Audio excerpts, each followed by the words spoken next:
अज्ञानतिमिरान्धस्य ज्ञानाञ्जनशलाकया चक्षुरुन्मिलितं येन तस्मै श्रीगुरवे नमः। नमो ॐ विष्णुपादाय कृष्णप्रेष्ठाय भूतले श्रीमते भक्तिवेदान्तस्वामीति नामिने। नमस्ते सारस्वती देवी गौरवाणी प्रचारिणे निर्विशेषशून्यवादी पाश्चात्यदेशधारिणे। हे कृष्णा करुणा सिन्धो दीनबन्धो जगत्पते गोपेश गोपिका कान्ता राधा कान्ता नमोऽस्तु ते। तप्तकाञ्चन गौराङ्गी राधे वृन्दावनेश्वरी वृषभानुसुते देवी प्रणमामि हरिप्रिये। जय श्री कृष्ण चैतन्य प्रभु नित्यानंद श्री अद्वैत गदाधरा श्रीवासादि गौरभक्तवृंद। हरे कृष्णा कृष्ण कृष्ण हरे हरे हरे राम राम राम हरे हरे। हरे कृष्ण భక్తులందరికీ ఈరోజు 15వ అధ్యాయము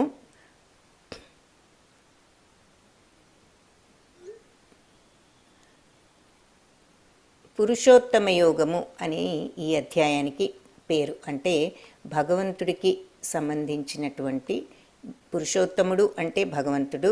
సో భగవంతుడికి పురుషోత్తముడు అనే పేరు ఎలా వచ్చిందో కూడా ఈ అధ్యాయంలో చూస్తాము. సో ఈ అధ్యాయం ఇంతకుముందు మీరంతా 18 రోజుల క్లాస్ తీసుకున్న వాళ్ళు కాబట్టి మీకు కొంతవరకు ఈ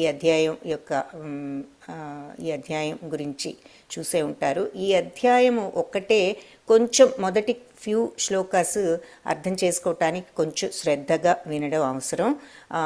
సో అందుకని ఫస్ట్ ఫ్యూ శ్లోకాస్ అర్థమైతే తరువాతది అర్థం చేసుకోవచ్చు. కాబట్టి కొంచెం శ్రద్ధగా వినవలసిన అవసరం ఉన్నది. చాలా ముఖ్యమైన అధ్యాయము. నేను ప్రతిసారి చెప్తూ ఉంటాను, 12వ అధ్యాయము 15వ అధ్యాయం ఈ రెండు తక్కువ శ్లోకాలు ఉంటాయి, 20 శ్లోకాలు మాత్రమే. కానీ ఆ రెండు అధ్యాయాలు కూడా చిన్నవైన అతి ముఖ్యమైనవి. 12వ అధ్యాయం భక్తి యోగం, 15వ అధ్యాయం పురుషోత్తమ యోగం. అంటే భగవంతుడి యొక్క ఆయన పురుషోత్తముడని ఎందుకు ప్రసిద్ధి చెందారు, ఈ ఆధ్యాత్మికత, ఇదంతా కూడా ఇందులో చూస్తాం. కాబట్టి ఈ 15వ అధ్యాయం 12వ అధ్యాయం చాలామందికి కంఠత కూడా వస్తూ ఉంటాయి. అందుకని ఈ మొట్టమొదటి ఫ్యూ శ్లోకాస్ని కొద్దిగా శ్రద్ధగా విన్నట్లయితే త్వరగా అర్థమవుతాయి. సో మొట్టమొదటిగా భగవానువాచతో ప్రారంభం చూద్దాము. శ్రీ భగవానువాచ ఊర్ధ్వమూలమధశాఖం అశ్వత్థం ప్రాహురవ్యయం ఛందాంసి యస్య పర్ణాని యస్తం వేద స వేదవేత్. సో ఊర్ధ్వమూలం అధశాఖం అని అంటున్నారు. అంటే ఏంటి? ఊర్ధ్వం అంటే పైన, అధ అంటే కింద. సో మూలమేమో పైకున్నదట, శాఖాలు అంటే బ్రాంచెస్, కొమ్మలేమో కిందకున్నాయి. అశ్వత్థం, ఈ అశ్వత్థం అనేటటువంటి ప్రాహుర్ అవ్యయం అంటే చెప్తారు, అవ్యయం అని, నాశనం లేనటువంటిది అని చెప్తున్నారు. ఛందాంసి యస్య పర్ణాని అంటే దీని యొక్క ఆకులు, పర్ణాని ఆకులు అన్నీ కూడా ఛందాంసి వేదాలు, వేద వాక్యాలు. యస్తం వేదస వేదవేత్. యస్తం ఎవరైతే దీనిని వేద తెలుసుకుంటారో, స అతను వేదవిత్ వేదాలను తెలుసుకున్నవాడు అని చెప్తున్నారు. అంటే అర్థం ఏమిటి అంటే, ఇంకా దాని తాత్పర్యం ఊర్ధ్వమూలం అధశాఖం అంటే ఊర్ధ్వం అంటే మూలం ఊర్ధ్వానికి అంటే రూట్స్ పైకుండి, వ్రేళ్ళు పైకుండి, శాఖాలు బ్రాంచెస్ కిందకుంటే ఉన్నటువంటి ఈ అశ్వత్థం అనేటటువంటి ఈ వృక్షము అవ్యయమైనదని చెప్తారు. అంటే నాశనం లేనిదని చెప్తారు. దీని యొక్క ఆకులు వేదమంత్రాలు, ఆ తర్వాత ఈ వృక్షాన్ని తెలుసుకున్న వాళ్ళు వేదాలన్నింటినీ తెలిసిన వాళ్ళు. సో వ్రేళ్ళు ఊర్ధ్వంగాను అంటే పైకి, శాఖలు క్రిందిగాను, వేదరుక్కులే ఆకులుగాను కలిగినటువంటి ఈ శాశ్వతమైన అశ్వత్థ వృక్షం ఒకటి ఉన్నది. ఆ వృక్షాన్ని తెలిసినవాడు వేదాలను తెలుసుకున్నవాడు అని ఈ శ్లోకంలో చెప్తున్నారు. సో ఊర్ధ్వమూలం అంటే మూలం అంటే వ్రేళ్ళు పైకి ఊర్ధ్వానికి ఉన్నాయి, పైకున్నాయి. శాఖం బ్రాంచెస్ ఏమో అధః అంటే కిందికి ఉన్నాయి. అంటే ప్రిటీ మచ్ ఏమిటి, ఒక మాటలో చెప్పాలంటే తల క్రిందులుగా ఉన్నది. వ్రేళ్ళు పైకి కొమ్మల క్రిందికి ఉన్నాయి ఈ అశ్వత్థ వృక్షానికి అని అంటే అర్థం ఏమిటి అంటే తల క్రిందులుగా ఉన్నది. ఈ వృక్షాన్ని తెలిసిన వాడు మరి వేదాలన్నింటినీ తెలిసిన వాడు అవుతాడు. ఈ వృక్షం యొక్క ఆకులన్నీ కూడా వేద రుక్కులు అని చెప్తున్నారు. ఇది ఇక్కడ చూపిస్తున్నారు. ఈ వృక్షము మామూలుగా వృక్షాలు ఇలా ఉంటాయి, కానీ ఇది తలక్రిందులుగా ఉన్నది. అయితే ఏమిటి దీని యొక్క ఎందుకు తలక్రిందులుగా ఉన్నది అంటే పైన భగవంతుణ్ణి చూపిస్తున్నారు. సో ఒక మాటలో చెప్పాలి అంటే ఈ వృక్షము ఆధ్యాత్మిక వృక్షం, అంటే భగవంతుడు ఆధ్యాత్మిక ప్రపంచం అన్నమాట. మామూలుగా ఉన్నది, కానీ తలక్రిందులుగా ఉన్నది ఏమిటి అంటే మన భౌతిక ప్రపంచం. ఈ ఆధ్యాత్మిక ప్రపంచమే ఈ నీటిలో ప్రతిబింబించి ఈ వృక్షం తల్లక్రిందులు అవుతోంది. అయితే మామూలు చెట్టు నీటిలో ప్రతిబింబిస్తే తల్లక్రిందులుగా కనిపిస్తుంది. ఈ ఆధ్యాత్మిక ప్రపంచం, ఆధ్యాత్మిక వృక్షం, భగవంతుడి యొక్క ఈ ఆధ్యాత్మిక వృక్షం కోరిక అనేటటువంటి నీటిలో ప్రతిబింబించి ఇలా తల్లక్రిందులుగా ఉంటుంది. ఈ విషయాన్ని ముందు ముందు ముందు శ్లోకాల్లో చూస్తాము. ప్రస్తుతం ఈ శ్లోకంలో ఏం చెప్తున్నారు అంటే అధశ్చోత్వం ప్రసృతాస్తస్య శాఖా గుణ ప్రవృద్ధా విషయ ప్రవాలా అధశ్చ మూలాన్యనుసంతతాని కర్మానుబంధీని మనుష్యలోకే. అధశ్చోధ్వం ప్రసృతాస్తస్య శాఖ. సో ప్రతి పదార్థం చూసినట్లయితే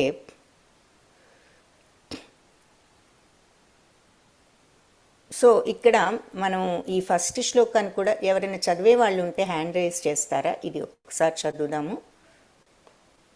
చదివే వాళ్ళు ఎవరైనా ఉంటే దయచేసి హ్యాండ్ రైజ్ చేయండి.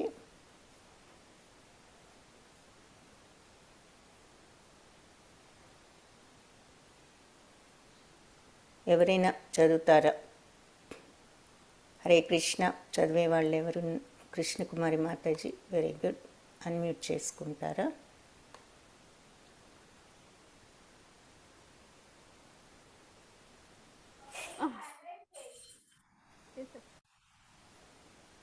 హరే కృష్ణ మాతాజీ.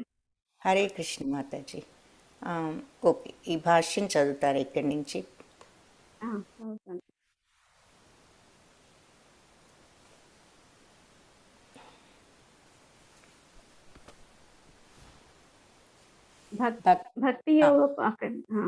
భక్తి యోగ ప్రాముఖ్యమును చర్చించిన పిమ్మట ఎవరైనాను వేదముల ప్రయోజనమిటి అని ప్రశ్నించవచ్చును. అందుకు సమాధానముగా వేదాధ్యయన ప్రయోజనము శ్రీకృష్ణుని ఎరుగుటయేనని ఈ అధ్యాయమున వివరించబడినది. అనగా కృష్ణ భక్తి రసభావితుడై భక్తి యోగమునందు నియుక్తుడైన వాడు వేదములను ఎరిగియే ఉండును. ఒక్క నిమిషం మాతాజీ. హరే కృష్ణ, ఒక్క నిమిషం. సో ఇక్కడ ఈ పారాగ్రాఫ్లో ఏం చెప్తున్నారంటే అసలు వేదాలను తెలుసుకోవటం వల్ల మనకు వచ్చే ప్రయోజనం ఏమిటి అని ఎవరైనా మనకి ఒక ప్రశ్న వస్తే గనక ఏమిటి వేదాలను తెలుసుకోవటం వల్ల వచ్చే ప్రయోజనం? భగవంతుణ్ణి తెలుసుకోవటమే అని చెప్పి ఈ అధ్యాయంలో మనకి చెప్పారు. సో వేదాలను తెలుసుకోవటం వలన భగవంతుణ్ణి తెలుసుకోవచ్చు. అది అందుకని ఈ భక్తిభావంలో ఎవరైతే నియుక్తులై ఉంటారో వాళ్ళు వేదాలను తెలిసిన వాళ్ళు అవుతారు. ఎందుకు భగవంతుని తెలిసిన వాళ్ళు అవుతారు అంటే వేదాలను తెలిసిన వాళ్ళు అవుతారు. వేదాలను తెలిసిన వాళ్ళు అవుతారంటే భగవంతుని తెలిసిన వాళ్ళు అవుతారు. సో అందుకని అసలు ప్రయోజనం ఏమిటి వేదాల వల్ల అంటే మరి భగవంతుణ్ణి తెలుసుకోవటము అని చెప్తున్నారు. ఓకే, హరే కృష్ణ మాతాజీ, కంటిన్యూ చేయండి. భౌతిక జగత్తు బంధము ఇచ్చట అశ్వత్థ వృక్షముతో పోల్చబడినది. కామ్యకర్మల యందు రతుడైన వాడు అశ్వత్థ వృక్షపు తుదిని తెలియక ఒక కొమ్మ నుండి వేరొక కొమ్మకు సదా మార్చుండును. అనగా భౌతిక జగమును ఈ అశ్వత్థ వృక్షమునకు అంతమనున్నది లేదు. అట్టి ఆ వృక్షమునందు ఆసక్తుడైన వానికి ముక్తి లభించు నవసరము లేదు. ఆ ఆత్మోద్ధారమునకై ఉద్దేశింపబడిన వేదమంత్రములు ఈ వృక్షపు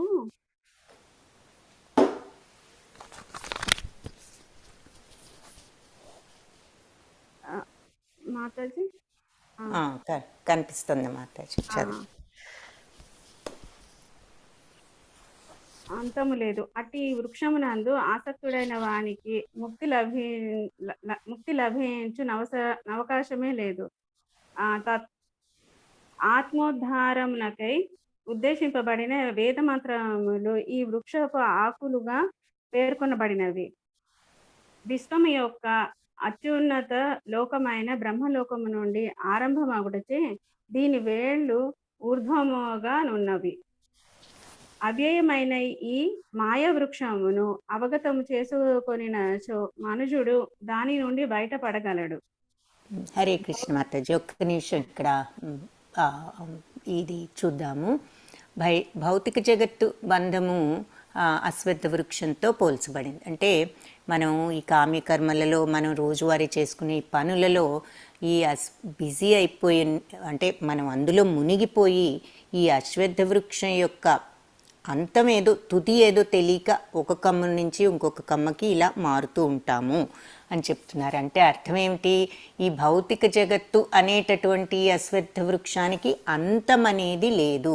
అలాంటి ఈ వృక్షంలో ఎవరికైతే ఆసక్తితో ఉంటుందో, ఇంట్రెస్ట్ ఉంటుందో, అంటే ఇన్ అదర్ వర్డ్స్ ఏమిటి అంటే, ఈ భౌతిక ప్రపంచం, ఇప్పుడు ఈ వృక్షం ఉంది, ఈ తలక్రిందులుగా ఉన్న వృక్షం మన యొక్క భౌతిక ప్రపంచాన్ని సింబలైజ్ చేస్తోంది అన్నమాట. మన భౌతిక ప్రపంచానికి అది గుర్తు.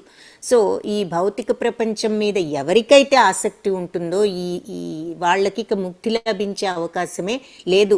ఈ తలక్రిందులుగా ఉన్న ఈ భౌతిక ప్రపంచం యొక్క వృక్షాలలో ఒక వృక్షం నుంచి ఒక వృక్షంలోకి మారుతూ అక్కడే ఉంటారు. ఈ భౌతిక ప్రపంచంలో వాళ్ళకి ముక్తి అనేది లేదు. అంటే ఒక మాటలో చెప్పాలంటే ఈ జనన మరణ చక్రం నుంచి వాళ్ళకి విముక్తి లేదు అని చెప్తున్నారు. సో ఆత్మోద్ధారణకై మనం ఈ ఉద్దేశింపబడిన వేద మంత్రాలు ఉన్నాయి కదా, ఈ వేదాలు దేనికి? ఆత్మోద్ధరణ అంటే ఏమిటి? భగవంతుణ్ణి తెలుసుకోవటం, మనం ఆ సచ్చితానంద స్థితికి వెళ్ళగలగటం, ఆత్మ యొక్క సచ్చితానంద స్థితిని చూడగలగటం, ఎక్స్పీరియన్స్ చేయగలగటం, అనుభవించగలగటం, అనుభూతి చెందగలగటం, ఏదన్నా అనుకోండి, ఇవన్నీ కూడా ఒకటే అర్థం. ఆ ఆత్మను మనం ఎక్స్పీరియన్స్ చేయగలిగినప్పుడు ఆ సచ్చితానంద తత్వాన్ని మనం పొందుతాం. ఆ నిత్యానందం, బ్రహ్మానందం, ఏది చేసినా నిత్యమైన పర్మనెంట్ హ్యాపీనెస్, బ్లిస్ అని ఇంగ్లీష్లో అంటాం. అది ఆత్మోద్ధరణ. కాబట్టి ఆత్మోద్ధరణ కోసం ఈ వేద మంత్రాలు అనేటటువంటి ఈ ఆకులు ఉన్నాయి. ఆకులు వేద మంత్రాలతో సమానము అని చెప్తున్నారు. సో ఎందుకు ఈ వేద మంత్రాలు అంటే, అవి మన ఆత్మోద్ధరణకు, అంటే భగవంతుని అర్థం చేసుకోవటానికి ఉపయోగపడేవే ఈ వేద మంత్రాలు. ఈ భౌతిక వృక్షం యొక్క ఆకులు వేద మంత్రాలు అని చెప్తున్నారు. సో ఈ విశ్వంలో అన్నిటికంటే ఎత్తైన లోకం ఏమిటి? మనం చూసాం కదా మరి గోలోక చాట్లో. బ్రహ్మలోకం అన్నిటికంటే పైనున్నది. దాని తర్వాత మహర్లోకము, జనలోకము, తపోలోకము, స్వర్గలోకము, ఇవన్నీ కూడా పైలోకాలు. మధ్యలో భూలోకము, కిందేమో అతల సుతల వితల తలాతల పాతాళ లోకాలు, క్రింది లోకాలు అని చెప్పుకున్నాం. సో అన్నిటికంటే పైనున్నది ఏది అంటే బ్రహ్మలోకము. అక్కడి నుంచి ప్రారంభం అవటంచే దీని వ్రేళ్ళన్నీ కూడా ఊర్ధ్వంగా ఉన్నాయి, పైకున్నాయి అని చెప్తున్నారు. సో ఈ చెట్టును ఎవరైతే అర్థం చేసుకుంటారో ఆ మానవుడు దాని నుంచి బయటపడగలడు అని చెప్తున్నారు అన్నమాట. సో నెక్స్ట్ పారాగ్రాఫ్ చదవండి మాతాజీ. హరే కృష్ణ. హరే కృష్ణ.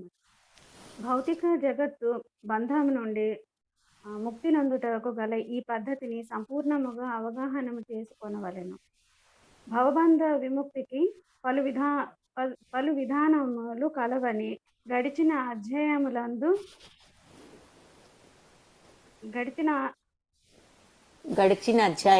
వివరింపబడినది. వానిలో పరమపురుషుడైన శ్రీకృష్ణ భగవానునికి భక్తియుత సేవ నునర్చుటయే ఉత్తమోత్తమ పద్ధతి అని త్రయోదశాధ్యాయము వరకు మనము గాంచి ఉన్నాము.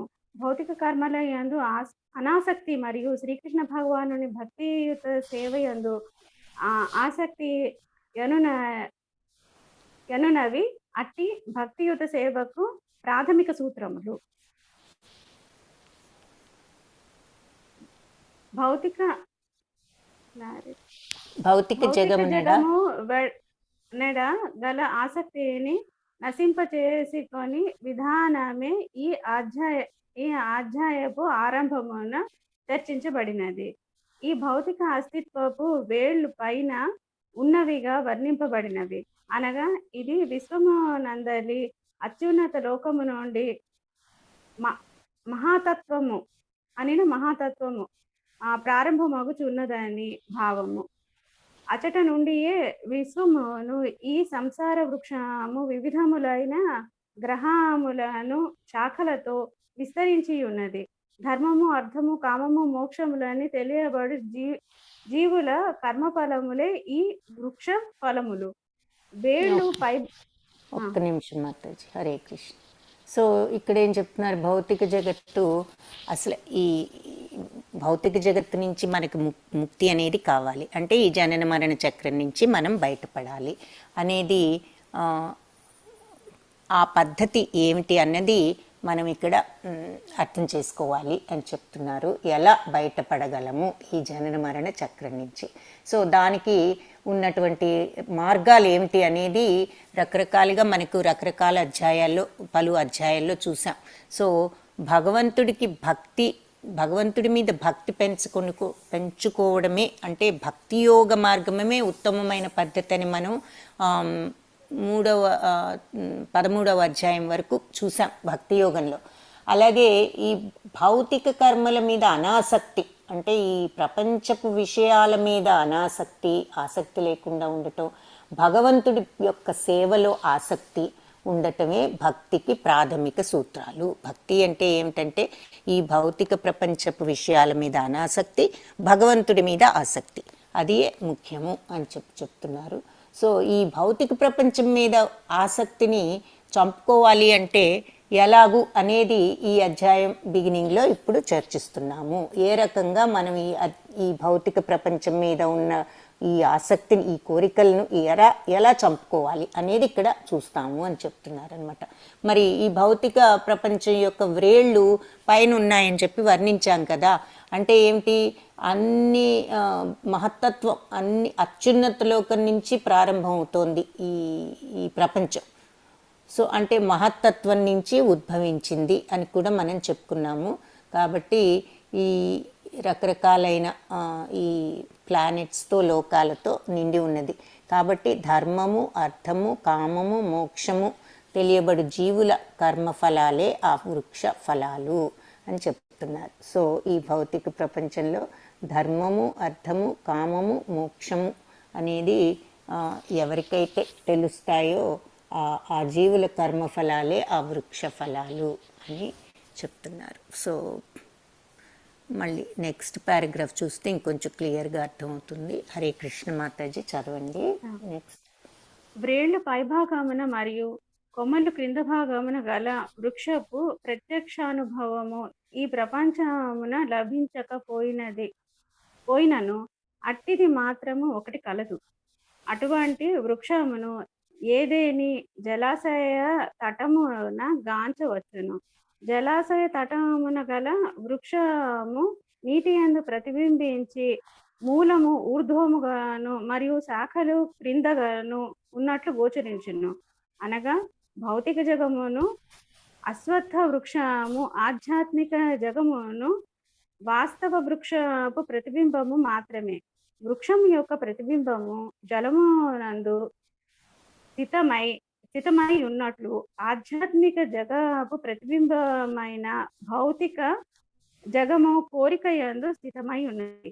అనగా కోరికయే భౌతిక లోకము అస్తిత్వమునకు కారణమై ఉన్నది. అట్టి భౌతిక అస్తిత్వము నుండి ముక్తిని వాంఛించువాడు ఈ సంసార వృక్షమును కవిబర అధ్యాయమునచే సంపూర్ణముగా నెరుగవలెను. ఆ పిదప అతను దానితో తనకు గల సంబంధమును ఛేదించుకొనగలడు. హరే కృష్ణ మాతాజీ, ధన్యవాదాలు. వ్రేళ్ళు పై భాగంలో మరి కొమ్మల క్రింది భాగంలో ఉన్నాయి కదా ఈ అశ్వత్థ వృక్షానికి. సో అలాంటివి మనం నిజ జీవితంలో చూడం. అయితే మనం ఎక్కడైనా ఒక వాటర్లో ఎక్కడైనా చూడొచ్చు, ఒక నదిలో కానీ కాలువలో కానీ ఎక్కడైనా ఇలాంటి నీటి జలాశయంలో చూడవచ్చు.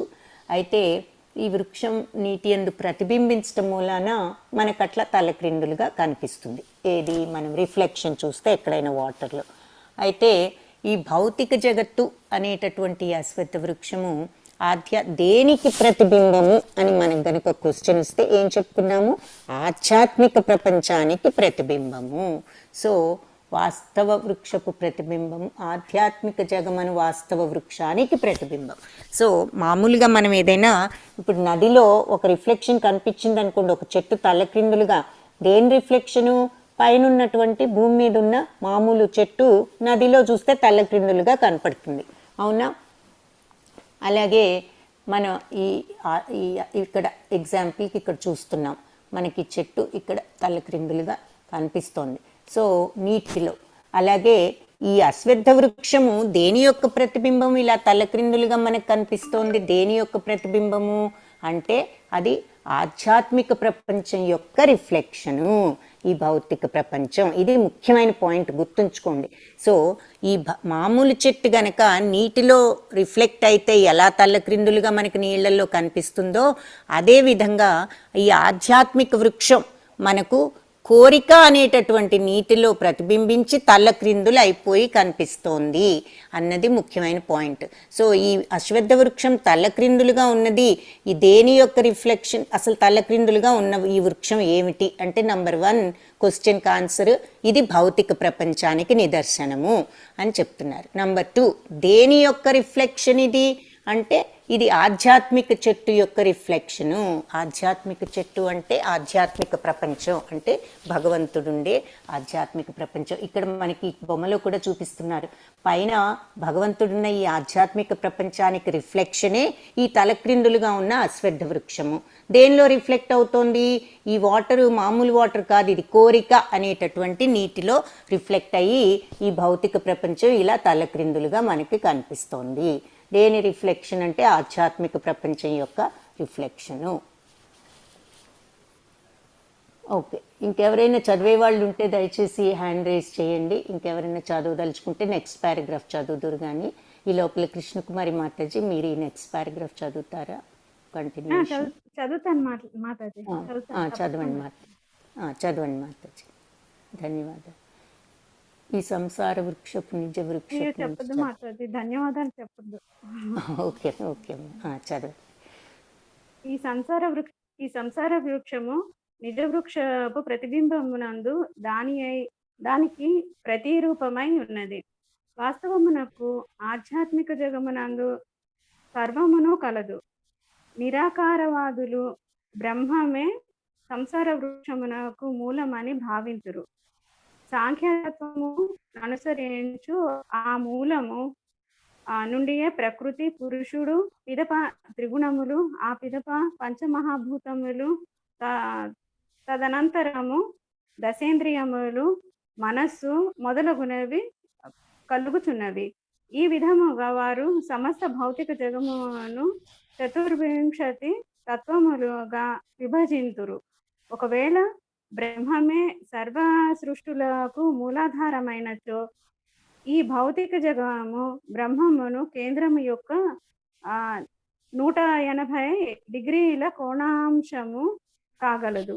పిదప కేంద్రము యొక్క మిగిలిన 180 డిగ్రీల కోణాంశము ఆధ్యాత్మిక జగత్తును సూచించును. అనగా భౌతిక జగము ఆధ్యాత్మిక జగత్తు యొక్క ప్రకృతి ప్రతిబింబమై ఉన్నది. వికృత ప్రతిబింబమై ఉన్నది. వికృత ప్రతిబింబమై ఉన్నది కనుక ఆధ్యాత్మిక జగత్తు సైతము అదే వైవిధ్యమును తప్పక కలిగి ఉండుననియు, కానీ అది యథార్థమైన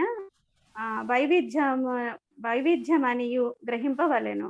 ప్రకృతి శ్రీకృష్ణ భగవానుని బాహ్య శక్తి అనియు పురుషుడు స్వయము శ్రీకృష్ణ భగవానుడే అనియు భగవద్గీత యందు వివరింపబడినది. ఈ విశ్వ ప్రకటనము భౌతికమైనందున తాత్కాలికమైనది. కొన్నిసార్లు కనిపించి కొన్ని మార్లు కనిపించక ఉండేది ప్రతిబింబము తాత్కాలికమైనదే కదా, కానీ ప్రతిబింబమునకు కారణమైన మూలము మాత్రము శాశ్వతమైనది. కనుకనే ఆధ్యాత్మిక వృక్షపు భౌతిక ప్రతిబింబము ఛేదింపబడవలయును. ఎవరైనా మనుషుడు వేదముల నెరిగిన వాడని చెప్పబడినప్పుడు అతడు ఈ భౌతిక జగత్తు నడ ఆసక్తిని ఏ విధముగా ఎరిగి ఉండునని భావింపబడును. అతను ఆ విధముగా తెలియగలిగినప్పుడే నిజముగా వేదముల నెరిగిన వాడనబడును. వేదమండలి కర్మకాండకే ఆకర్షితుడైన వాడు సంసార వృక్షపు సుందరమగు పచ్చని ఆకులకు ఆకర్షితుడైన వాడగును. అనగా అట్టి వాడు వేదముల యథార్థ ప్రయోజనమును తెలుపలేడు. భగవానుడే స్వయముగా తెలుపనున్నట్లు ప్రతిబింబిత సంసార వృక్షమును ఛేదించి ఆధ్యాత్మిక జగత్ అనేది యథార్థ వృక్షమును పొందటమే వేదముల ప్రయోజనమై ఉన్నది. హరే కృష్ణ మాతాజీ. హరే కృష్ణ మాతాజీ, హరే కృష్ణ, ధన్యవాదాలు. సో నెక్స్ట్ ఎవరైనా చదివే వాళ్ళు ఉంటే దయచేసి హ్యాండ్ రైజ్ చేయండి. నెక్స్ట్ టైం చదువుదురు కానీ ఇప్పుడు దయచేసి ఇంకెవరైనా హ్యాండ్ రైజ్ చేయండి. సో ఈ పారాగ్రాఫ్లో చాలా ఇంపార్టెంట్ పాయింట్స్ ఉన్నాయి, ఒకసారి రివ్యూ చేద్దాము, వినండి. ఈ ఫస్ట్ ఫ్యూ శ్లోకాస్ చాలా ఇంపార్టెంట్, ఇది అర్థం చేసుకోవడమే కొంచెం కష్టం, అందుకే వివరంగా ఎవ్రీ లైన్ మీకు చెప్పాలని ట్రై చేస్తున్నాను. సో కాబట్టి అందరూ శ్రద్ధగా వినండి. సో ఇక్కడ ఏం చెప్తున్నారంటే ఈ సంసార వృక్షపు ఇదేమిటి అంటే అసలు నిజ వృక్షం ఏమిటి, ఆధ్యాత్మిక వృక్షం అని చెప్పుకున్నాం. ఈ ఆధ్యాత్మిక వృక్షానికి ప్రతిబింబము ఈ సంసార వృక్షము, అంటే ఈ భౌతిక ప్రపంచపు వృక్షము. కాబట్టి వాస్తవానికి ఏమిటంటే ఆధ్యాత్మిక జగత్తులో అన్నీ కూడా ఉంటాయి, దానిలో లేనిది లేదు. కాబట్టి కానీ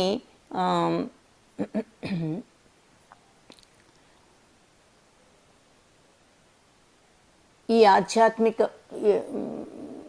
అంటే ఈ ఆత్మతత్వాన్ని అనుసరించి ఈ భౌతిక ప్రపంచంలో మరి ప్రకృతి, పురుషుడు, త్రిగుణాలు, ఆ తర్వాత పంచమహాభూతాలు, తర్వాత దశేంద్రియాలు అంటే 10 ఇంద్రియాలు, అంటే 5 ఇంద్రియాలు ప్లస్ జ్ఞానేంద్రియాలు కర్మేంద్రియాలు కలిపి 10 ఇంద్రియాలు. జ్ఞానేంద్రియాలు 5 ఏమిటి, కళ్ళు, ముక్కు, చెవి, నోరు, చర్మము కదా.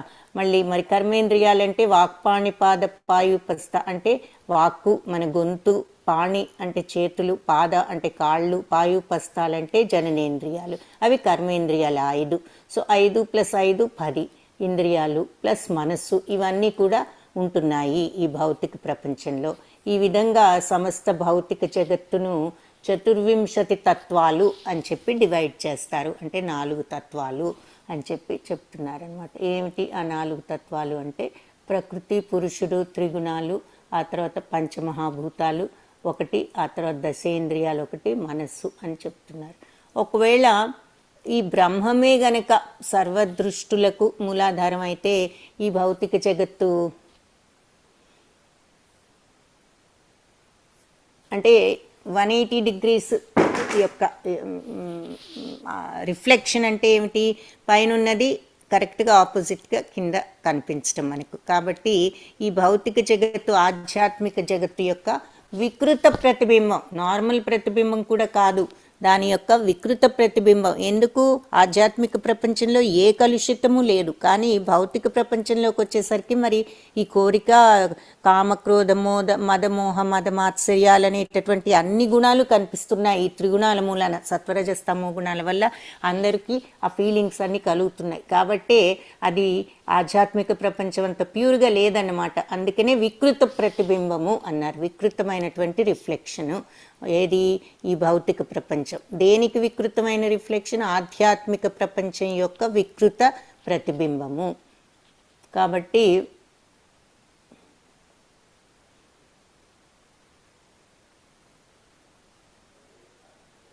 సో భగవంతుడు బాహ్య శక్తి, పురుషుడు స్వయంగా శ్రీకృష్ణ భగవానుడే పురుషుడు అని భగవద్గీతల్లో ఇంతకుముందే వివరించడం మనం చూసాము. కాబట్టి ఇకపోతే ఈ భౌతిక ప్రపంచం ఉన్నది అంటే అది ఎప్పటికీ ఇలా ఉండదు కదా. మరి ఎప్పుడో అప్పటికి ఈ జగత్తుకి అంతం అనేది ఉంటుంది, మళ్ళీ సృష్టి ఉంటుంది, మళ్ళీ దానికి ఎప్పుడొకప్పుడు అంతం అనేది ఉంటుంది. సో పర్మనెంట్గా ఇది ఉండదు. ఏదైనా సరే పర్మనెంట్గా ఉండనప్పుడు తాత్కాలికమనే చెప్పాలి, మరి టెంపరీ అనే చెప్పాలి. కాబట్టి కానీ మరి దీనికి మూలమైనటువంటి ఆధ్యాత్మిక ప్రపంచం మాత్రం పర్మనెంట్.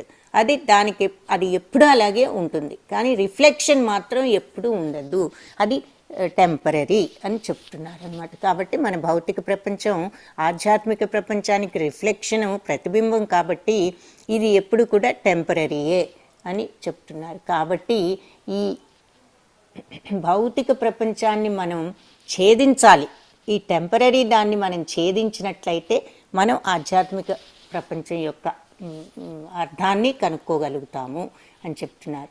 సో వేదాలను తెలిసినట్లయితే అప్పుడు ఎవరైతే భగవంతుణ్ణి తెలుసుకోగలుగుతారో, ఎవరైతే ఈ భౌతిక ప్రపంచం మీద ఆసక్తిని వదులుకోగలుగుతారో వాళ్ళు నిజంగా వేదాలు తెలిసిన వాళ్ళు అని చెప్తున్నారన్నమాట. అలా కాకుండా ఈ భౌతిక ప్రపంచం పట్ల ఆసక్తి కలిగిన వాళ్ళు అయితే వాళ్ళు ఇక ఎప్పటికీ కూడా యథార్థాన్ని తెలుసుకోలేరు. సో నెక్స్ట్ శ్లోకంలో ఏం చెప్తున్నారో చూద్దాం. అది ఫస్ట్ శ్లోకం. సో నెక్స్ట్ శ్లోకంలో మనం చూస్తున్నాం, ఇక్కడ ఇదంతా కూడా చూసాం కదా. సో ఇప్పుడు అధశ్చోత్వం ప్రసృతాస్తస్య శాఖా గుణ ప్రవృద్ధా విషయ ప్రవాల అధశ్చ మూలాన్యనుసంతతాని కర్మానుబంధీని మనుష్యలోకే. సో ఈ వృక్షం యొక్క కొమ్మలు ప్రకృతి యొక్క 3 గుణాల ద్వారా పోషించబడుతూ ఉంటాయి. దాని కొమ్మలు ఎలా ఉంటాయి? కొమ్మలన్నీ కూడా ఇంద్రియ విషయాలు. ఇంద్రియ విషయాలంటే శబ్ద రూప స్పర్శ రసగంధాలు, అవన్నీ కూడా ఇంద్రియ విషయాలు. సో ఈ కొమ్మలన్నీ కూడా ఇంద్రియ విషయాలు. ఈ వృక్షాల వేర్లు ఎలా ఉన్నాయి అంటే సరే అవి కింది ముఖంగా వెళ్తూ మానవ సమాజం యొక్క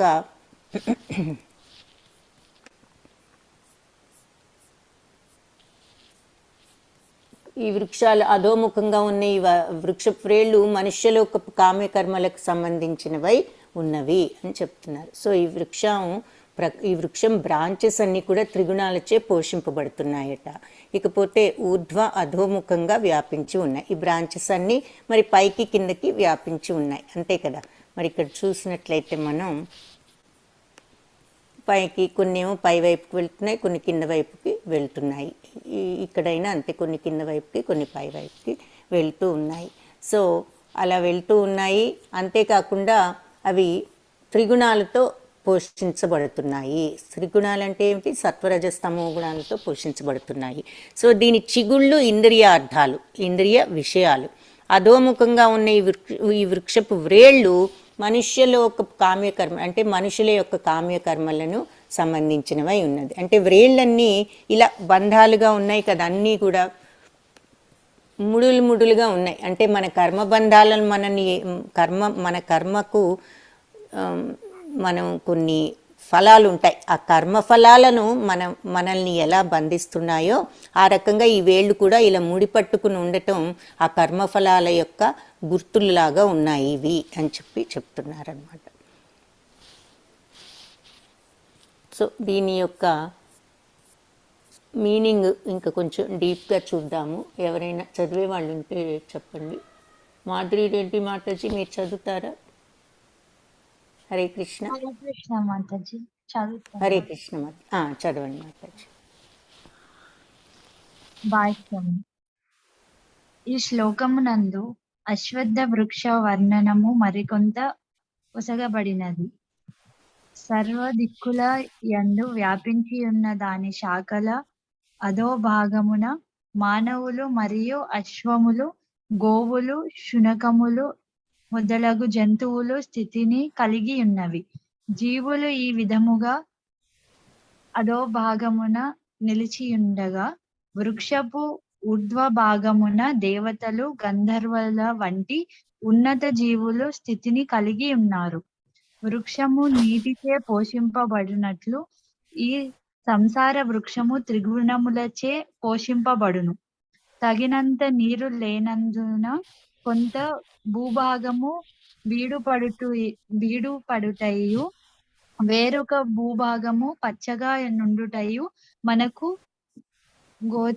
గోచరణమగునట్లు ప్రకృతి గుణముల పరిణామము మరియు ప్రాబల్యము ననుసరించి వివిధములైన జాతుల వ్యక్తములకు చుండును. సంసార వృక్షపు చిగుళ్ళే ఇంద్రియార్థములుగా పరిణింపబడినవి. వివిధ గుణముల వృద్ధి వలన వివిధ ఇంద్రియములు కలుగుచుండ ఆ ఇంద్రియముల ద్వారా మనము వివిధ ఇంద్రియార్థముల ననుభవింతుము. ఈ విధముగా ఇంద్రియార్థములను కూడియుండేది కర్ణములు, నాసిక, నయనాది ఇంద్రియములే సంసార వృక్ష శాఖాగ్రములు. శబ్ద, రూప, స్పర్శాది ఇంద్రియార్థములే చిగుళ్ళు. వృక్షపు ఉపమూలములై వివిధ దుఃఖములు, ఇంద్రియ భోగముల ఫలములైన ఆసక్తి, అనాసక్తులు సర్వ దిక్కులా వ్యాపించియుండును. ఈ ఉపమూలముల నుండియే ధర్మాధర్మములకు సంబంధించిన ప్రకృతులు కలుగుచున్నవి. ప్రవృత్తులు కలుగుచున్నవి. ఈ వృక్షపు యథార్థ మూలము బ్రహ్మలోకము నందుండగా ఇతర ఉపమూలములు మర్త్య లోకము నందున్నవి. ఊర్ధ్వలోకములందు పుణ్యకర్మల ఫలముల అనుభవించిన పిదప జీవుడు ఈ మర్త్యలోకమున కరుదెంచి తిరిగి ఊర్ధ్వలోకములకు ఉద్ధరింపబడుటకు తన కర్మల నారంభించును. కనుకనే ఈ మర్త్యలోకము కర్మక్షేత్రముగా పరిగణింపబడుచున్నది. హరే కృష్ణ మాతాజీ, ధన్యవాదాలు. హరే కృష్ణ. సో ఏం చెప్తున్నారంటే ఈ శ్లోకంలో అశ్వత్థ వృక్షం అనే వర్ణం ఇంకొంచెం డిస్క్రైబ్ చేశారు. ఈ అశ్వత్థ వృక్షాన్ని ఇంతకు ముందు 2 శ్లోకాల్లో కొంత చూసాము. ఇందులో ఇంకా కొంచెం డిస్క్రిప్షన్ ఇస్తున్నారు. ఏమని, అన్ని దిక్కుల్లోనూ వ్యాపించి ఉన్నది.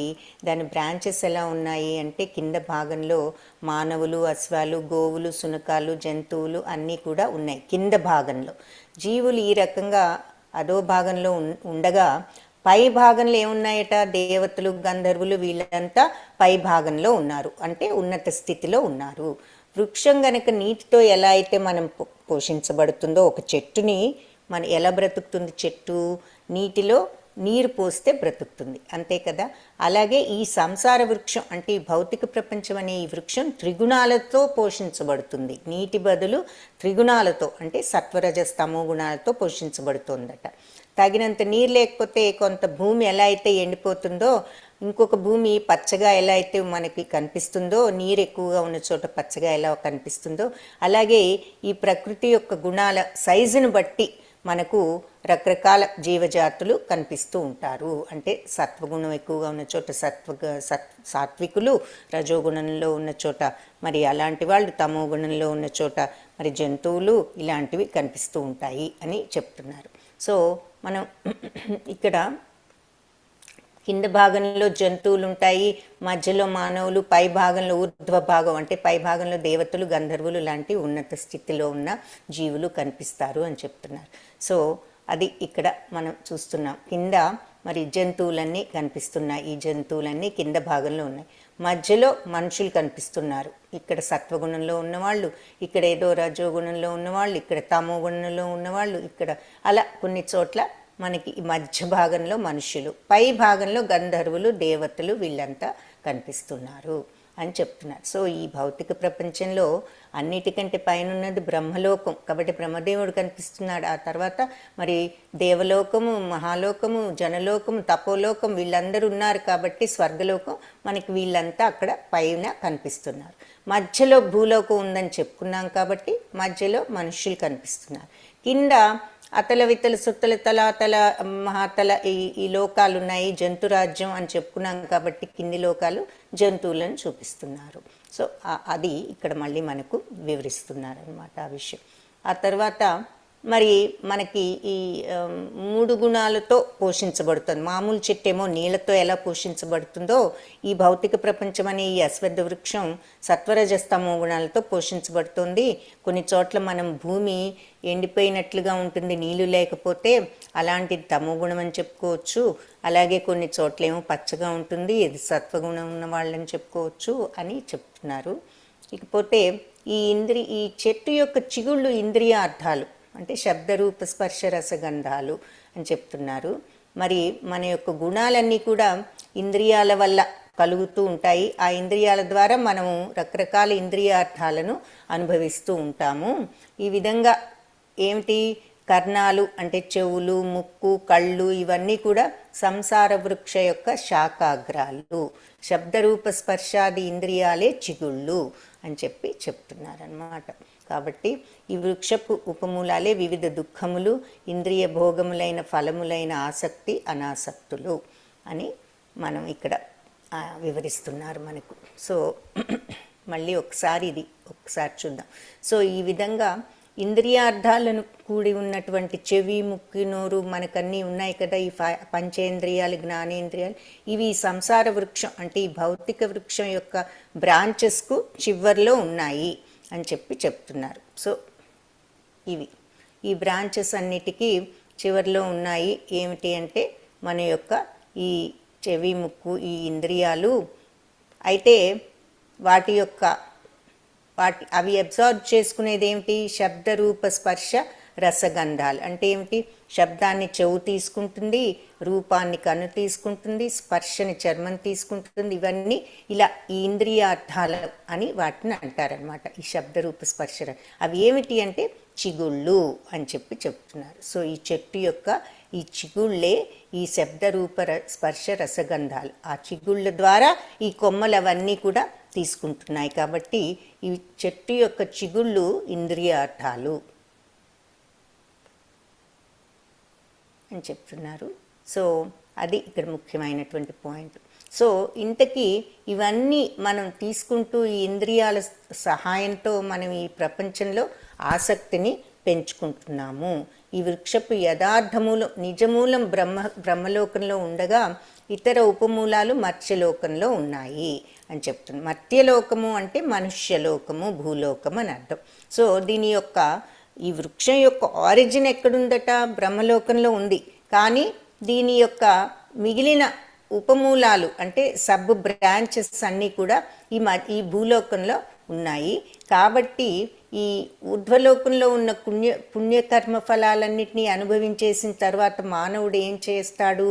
మానవుడు ఏమవుతాడు అంటే మళ్ళీ భూలోకంలోకి వచ్చి ఈ భూలోకంలో మళ్ళీ ఉద్ధరించటానికి తగినటువంటి కర్మలను ఆరంభిస్తాడు అని చెప్తున్నాడు. మళ్ళీ ఊర్ధ్వలోకాలకు వెళ్ళటానికి అవసరమయ్యే కర్మలను మొదలు పెడతాడు. కాబట్టే ఈ మత్స్యలోకం అంటే ఈ మానవలోకాన్ని కర్మక్షేత్రము అని పిలుస్తాము అని అంటున్నారు.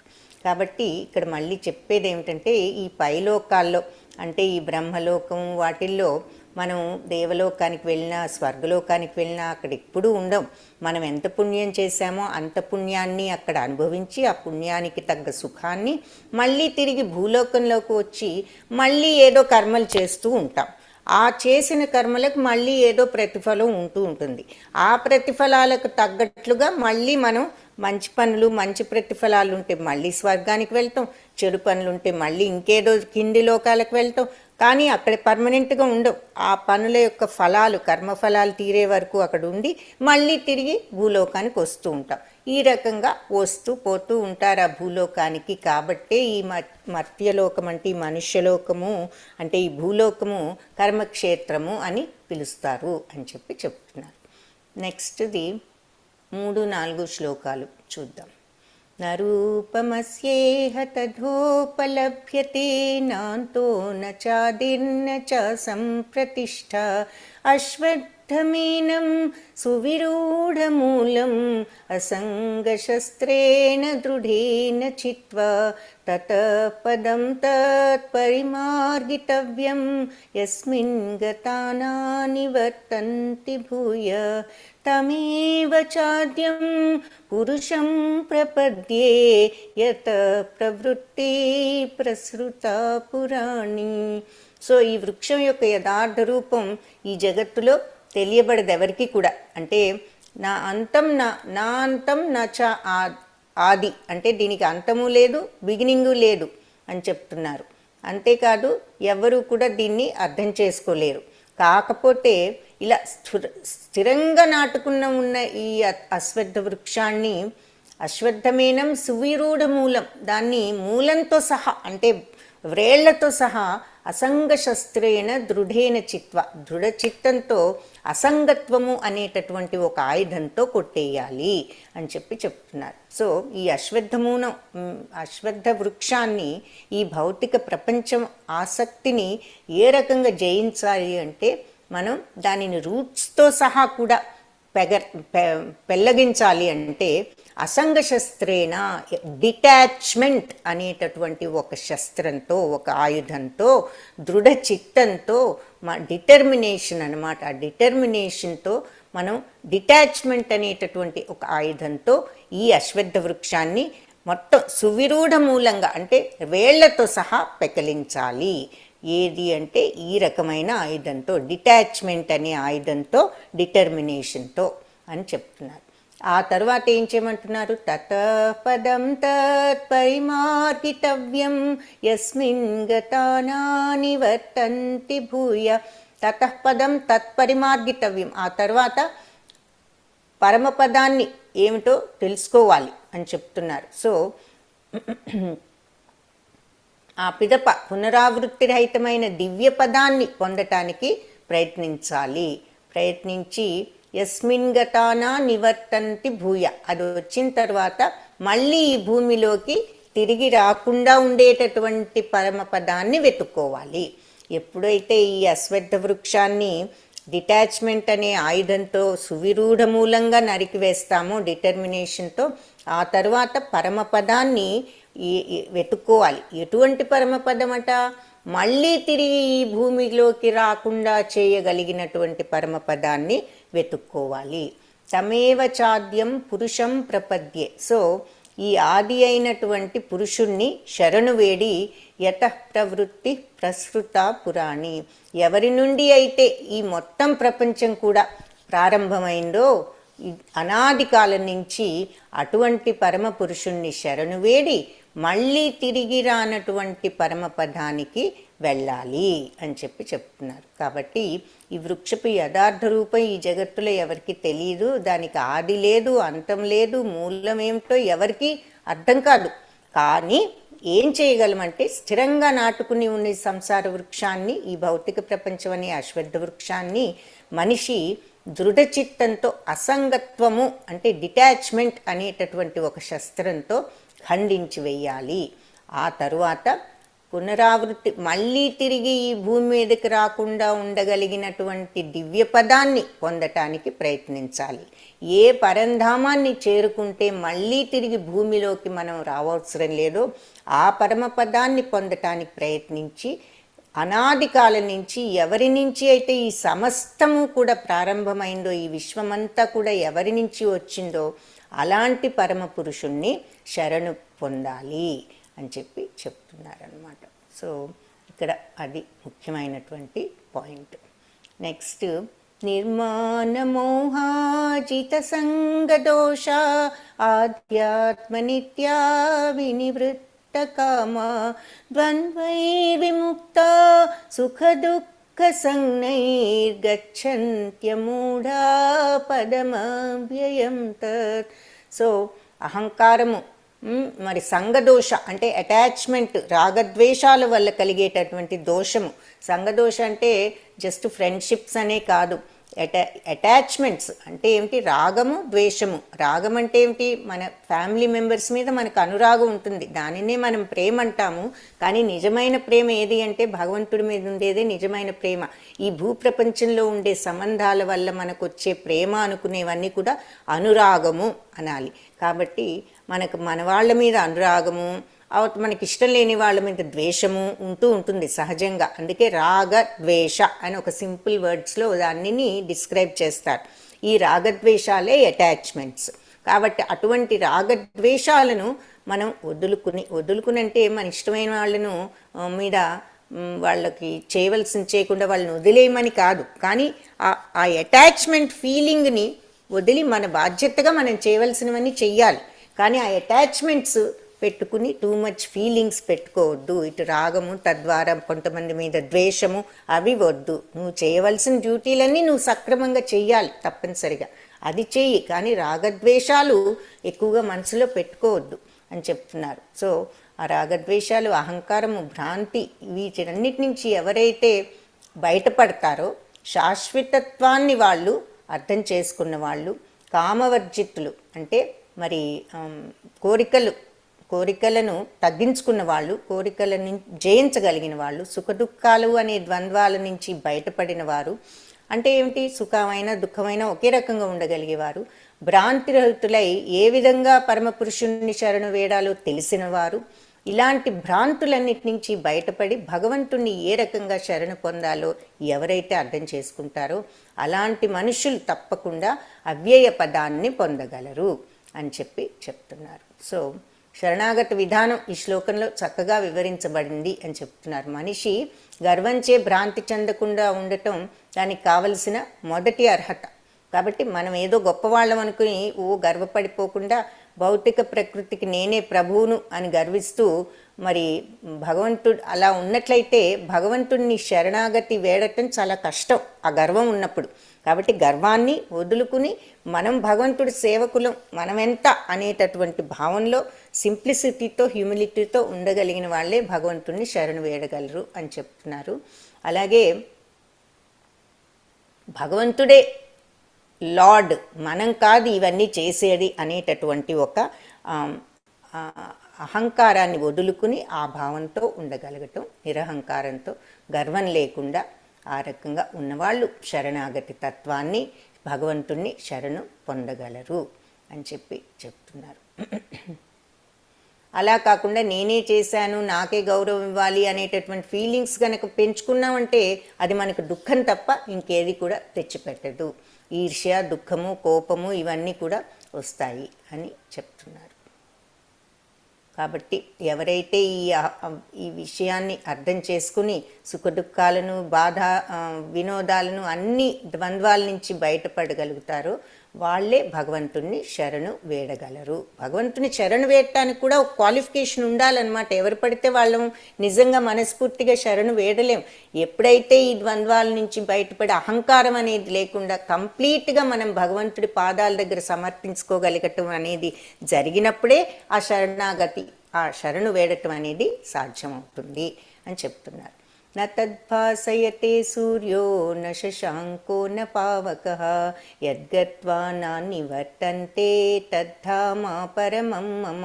సో భగవంతుడు మరి అలా దివ్యధామాన్ని, తిరిగి మళ్ళీ భూప్రపంచంలోకి రాకుండా ఉండే దివ్యధామాన్ని కోరుకోవాలి భగవంతుడిని శరణు వేడి అని అంటున్నారు. కాబట్టి ఆ దివ్యధామం ఎలా ఉంటుంది అన్నది ఇక్కడ చెప్తున్నారు. న తద్భాసయతే సూర్యో అంటే సూర్యుడి చేత వెలుగు ప్రకాశింపబడదు, శశాంక చంద్రుడిచే ప్రకాశింపబడదు, పావక అగ్నిచే ప్రకాశింపబడదు, యద్గత్వానా నివర్తంతే అక్కడికి వచ్చిన వాళ్ళు మళ్ళీ తిరిగి రారు. అటువంటి తద్ధామా పరమమ్మమ, అలాంటి ధామం నా యొక్క పరంధామము, నా నివాసము అని చెప్తున్నారు భగవంతుడు. కాబట్టి అలాంటి నా దివ్యధామం సూర్యుడిచే కానీ, చంద్రునిచే కానీ, విద్యుత్తు, ఎలక్ట్రిసిటీ, అగ్ని వీటి చేనితోనూ ప్రకాశింపబడదు. అంటే ఇంకా దేంతో ప్రకాశింపబడుతుంది? భగవంతుడి యొక్క కాంతి చాలు దానికి, ఇవేవి అక్కర్లేదు. అలా దానిని చేరుకున్న ఆ పరంధామాన్ని చేరుకున్న వాళ్ళు మళ్ళీ భౌతిక ప్రపంచానికి తిరిగి రారు అని చెప్పారు. సో ఈ కృష్ణలోకం ఆయన పరంధామాన్ని గోలోక బృందావనం అని కూడా మనం చెప్పుకున్నాము, ఆధ్యాత్మిక జగత్తు అని కూడా చెప్పుకున్నాము. భగవంతుడి ఇక్కడ ఆధ్యాత్మిక జగత్తు అని వర్ణించారు. సో అది భగవంతుడి యొక్క స్వయం ప్రకాశంతోనే వెలుగుతుంది. సూర్యుడు, చంద్రుడు, ఎలక్ట్రిసిటీ, అగ్ని ఏది కూడా అక్కర్లేదు దాన్ని ప్రకాశవంతం చేయటానికి అని చెప్తున్నారు. సో అక్కడికి వెళ్ళిన వాళ్ళు మళ్ళీ తిరిగి రారు. అలాంటి పరమపదం అనేది పరమపదం అని ఆయనే మమ, నా యొక్క పరమపదం అలాంటిది అని భగవంతుడు అక్కడ చెప్తున్నారు. మమైవాంశో జీవలోకే జీవభూత సనాతన మనశ్శష్టాని ఇంద్రియాణి ప్రకృతిస్థాని కర్షతి. సో మమైవాంశే జీవలోకే, ఈ లోకంలో ఉన్న జీవరాశులన్నీ నా అంశాలే.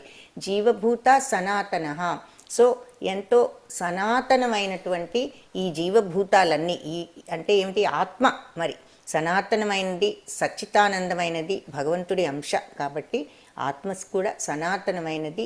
ఇవన్నీ ఈ జీవరాశులన్నీ ఈ యొక్క ఆత్మతో, సనాతనమైన ఆత్మతో నా అంశలే అని చెప్తున్నారు. మనశ్శష్టాని ఇంద్రియాణి, మనస్సుతో ఈ 5 ఇంద్రియాలు ప్లస్ మనస్సు 6 మనస్సును కూడా ఒక ఇంద్రియంగా లెక్క వేస్తున్నారు ఇక్కడ. సో 5 ఇంద్రియాలు ప్లస్ మనస్సు 6 ఇంద్రియాలతో ప్రకృతి స్థాని కర్షతి, ఈ ప్రకృతిలో ఉండి చాలా కష్టాలు పడుతున్నాయి. అంటే ఈ భౌతిక జగత్తులో ఈ జీవులందరూ కూడా నా శాశ్వతాంశాలే. బద్ధ జీవితం కారణంగా వీళ్ళంతా మనస్సుతో కలిపి 6 ఇంద్రియాలతో చాలా తీవ్ర సంఘర్షణ పడుతున్నారు, కష్టాలు పడుతున్నారు ఈ ప్రపంచంలో. నా అంశాలు అయినప్పటికీ కూడా ఈ ప్రపంచంలో ఈ కష్టాలు ఎందుకు పడుతున్నారు అంటే మనస్సు ప్లస్ ఈ 5 ఇంద్రియాలు, ఈ 6 ఇంద్రియాల వలన వాళ్ళు ఈ కష్టాలు పడుతున్నారు.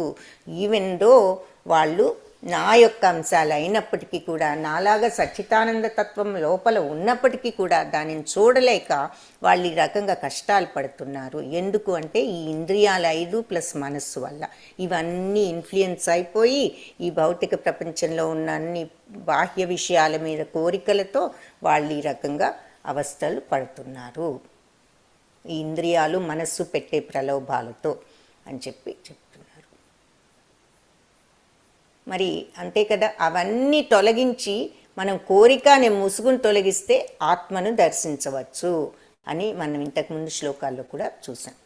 శరీరం యదవాప్నోతి యచ్చాప్యుత్క్రామతీశ్వరః గృహీత్వైతాని సంయాతి వాయుర్గంధాని వాశయాత్.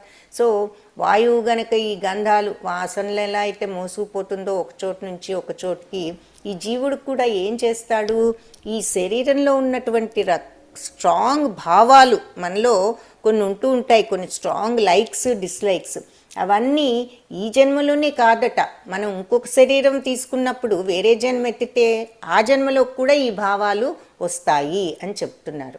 సో ఈ రకంగా వాళ్ళు వేరే శరీరాన్ని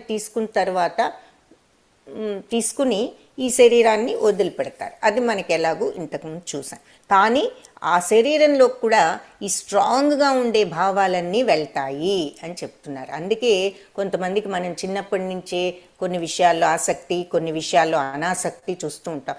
నాకు ఇదంటే ఇష్టం లేదు అంటాం చిన్నప్పుడే కొన్ని విషయాలు.